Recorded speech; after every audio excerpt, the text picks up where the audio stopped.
তাই করব। তিন বোনের বড় বোন ঘ্যাসেরার বাড়ি গিয়ে মনের সুখে কলাই ভাজা খায়।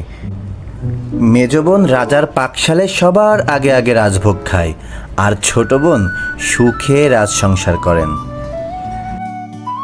কয়েক বছর যায়, রানীর সন্তান হবে। রাজা রানীর জন্য হীরার ঝালর, সোনার পাত, শ্বেতপাথরের নিগম দিয়ে আঁতুড়ঘর বানিয়ে দিলেন। কতদিন আমার বোনদের দেখি না, মায়ের পেটের রক্তের বোন। আপন বলতে আমার এই তিন বোনই। আমার বোনদেরকে এনে দিলে যে তারাই আমার আতুর ঘরে যেত। আচ্ছা। ওমা, দুজনে এসে দেখে রানী বোনের যে ঐশ্বর্য! রানী বোনের সুখ শান্তি দেখে দুই বোন তো হিংসায় জ্বলে গেল। তারা পুরো রাজপ্রাসাদ ঘুরে বেড়ালো।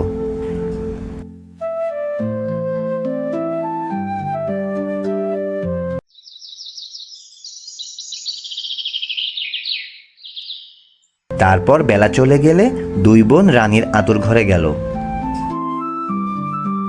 রাতের ৩ প্রহরে রানীর ছেলে হলো। ছেলে যেন চাঁদের পুতুল। দুই বোন তাড়াতাড়ি করে মাটির একটি হাঁড়ি এনে তাতে ছেলেকে রেখে নদীর পানিতে ভাসিয়ে দিল।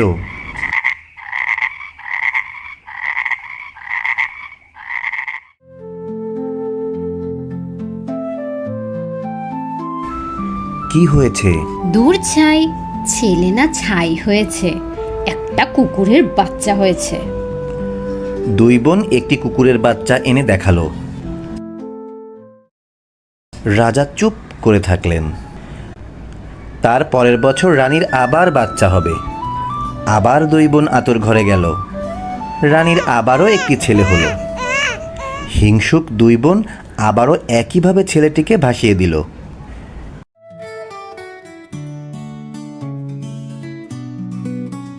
এবার কি হয়েছে? দূর ছাই, ছেলে না ছাই হয়েছে, একটা বিড়ালের বাচ্চা হয়েছে। দুই বোন রাজাকে একটি বিড়াল ছানা এনে দেখালো। রাজা কিছুই বুঝতে পারলেন না। তার পরের বছর রানীর একটি মেয়ে হলো। টুকটুকে মেয়ে, টুলটুলে মুখ। হিংসুক দুই বোন সে মেয়েকেও নদীর পানিতে ভাসিয়ে দিল।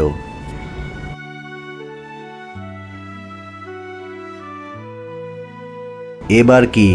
দূর ছাই, কি না কি এক কাঠের পুতুল। দুই বোন রাজাকে এক কাঠের পুতুল এনে দেখালো। রাজা দুঃখে মাথা হেঁট করে চলে গেলেন।